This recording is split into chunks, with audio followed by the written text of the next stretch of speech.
आप सबके अंतःस्थल में विराजित प्रभु राम से मेरा जय श्री राम। आखिर हम लोग बचपन से यही तो सुनते आए हैं कि भगवान श्री राम सबकी आत्मा में बसते हैं, लेकिन इस बात को हम लोग भूल जाते हैं। मुंह से खूब कहते हैं, खूब सुनते हैं दूसरों से, लेकिन मानते नहीं हैं। मानना चाहिए। सत्य ही तो है कि यह इतनी बड़ी शरीर, इसकी हमारे पास न पहले कोई योजना थी न आज है। कैसे हम आए या कैसे हम कब चले जाएंगे, किसी के बस में नहीं है। बस है तो एक दूसरे के प्रति अच्छी भावनाएं रखना या एक दूसरे में प्रभु श्री राम की ही छवि देखना, ये हमको सन्मार्ग पर ही ले जाता है। जब हम जानते हैं कि प्रभु श्री राम के सामने हैं तो हमसे गलतियां कम होंगी। वैसे है यह बड़ा कठिन काम, लेकिन प्रयास तो करना ही चाहिए ना। पहले, आज के लगभग 50 साल पहले, जब टीवी मोबाइल नहीं था, श्री रामचरितमानस ही हर घर में इसका पाठ होता था। घर के बड़े बूढ़े लोग श्री रामचरितमानस का पाठ करते। शाम को हम सभी बच्चों को इसी बारे में बताया करते, इनकी कहानियाँ सुनाया करते। कहानियों से हम लोगों का संस्कार भी अच्छा बनता था और उसके साथ साथ अपने परिवार के बड़े बुजुर्गों से लगाव भी बना रहता था। आज इसका स्थान टीवी और मोबाइल ने ले लिया है। न माता पिता बच्चों के साथ समय बिताना चाहते हैं और न बच्चे ही अपने माता पिता के साथ में रहना चाहते हैं। सबकी बचपन से ही तो नई अपनी अलग दुनिया हो जाती है, और उस दुनिया में क्या है कि माता पिता से दूरियां बढ़ती जा रही हैं, और इन दूरियों का ही परिणाम है शहरों में बढ़ते हुए वृद्धाश्रम। ये हमारे लिए बड़ी चिंता की बात है। जैसे हम समझ ही नहीं पाते हैं कि आज जिस प्रकार हम अपने बच्चों का पालन पोषण करते हैं, ऐसी ही इतने ही प्यार दुलार से किसी ने हमको भी पाला था, लेकिन उसकी चिंता अब नहीं रही है। सारा समय हम अपने ऊपर और अपने बच्चों पर ही देते हैं, और इसका असर क्या होता है कि मेरे बच्चे जब देख रहे हैं कि हम अपने माता पिता की सेवा नहीं कर रहे हैं, तो वे हमारी सेवा कहाँ करेंगे। इसलिए श्री रामचरितमानस से आप सभी जुड़िए, नित्य स्वाध्याय में अपने शामिल करिए, और इसकी चर्चाएं कुछ ही देर एक आवश्यक कार्य मान करके अपने बच्चों के सामने इसकी चर्चा अवश्य की जाए। आइए आज हम लोग अयोध्या कांड में वहाँ का पाठ करते हैं, जब वरदान मांगने के बाद राजा दशरथ बिल्कुल शोक से व्याकुल पड़े हैं। सुमंत्र जी श्री राम जी को बुला करके ले आए हैं और उनसे कैकेयी की बातचीत चल रही है। श्री राम और कैकेयी का संवाद। सहज सरल रघुबर बचन, कुमति कुटिल करि जान। चलई जोक जल वक्र गति, यद्यपि सलिल समान।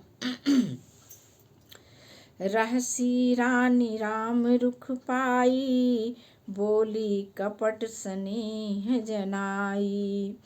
शपथ तुम्हार भरत के आना, हे तुन दूसर मैं कछु जाना। श्री राम जी कैकेयी से पूछ रहे हैं, क्या कारण है पिताजी ऐसे इतना व्याकुल हुए जा रहे हैं। तो कह रही हैं कि कपटपूर्ण स्नेह दिखा करके कि तुम्हारी शपथ भरत की सौगंध है, मुझे राजा के दुख का दूसरा कोई कारण नहीं पता है। तुम्हें अपराध जोग नहीं ताता, जननी जनक बंधु सुखदाता।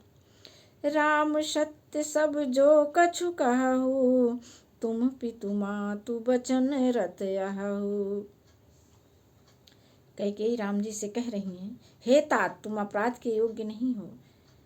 जब भगवान श्री राम जी आए, राजा को इतना व्याकुल देखा तो उन्होंने कहा, लगता है मुझसे कोई बड़ा अपराध हुआ है, इसीलिए पिताजी को दुख पहुंचा है। तो कैकेयी कह रही, नहीं, तुमने कोई अपराध नहीं किया है और तुमसे तो कोई अपराध हो भी नहीं सकता। तुम तो माता पिता और भाइयों को सुख देने वाले हो। हे राम, तुम जो कुछ कह रहे हो सब सत्य है। तुम पिता माता के वचनों के पालन में तत्पर हो। देखिए तो कैकेयी कैसे कह रही हैं, जानती हैं सब, लेकिन मति भ्रम तो देवताओं ने किया है। कब हम लोगों की मति भ्रम हो जाएगी, ये हम सब के बस में नहीं है।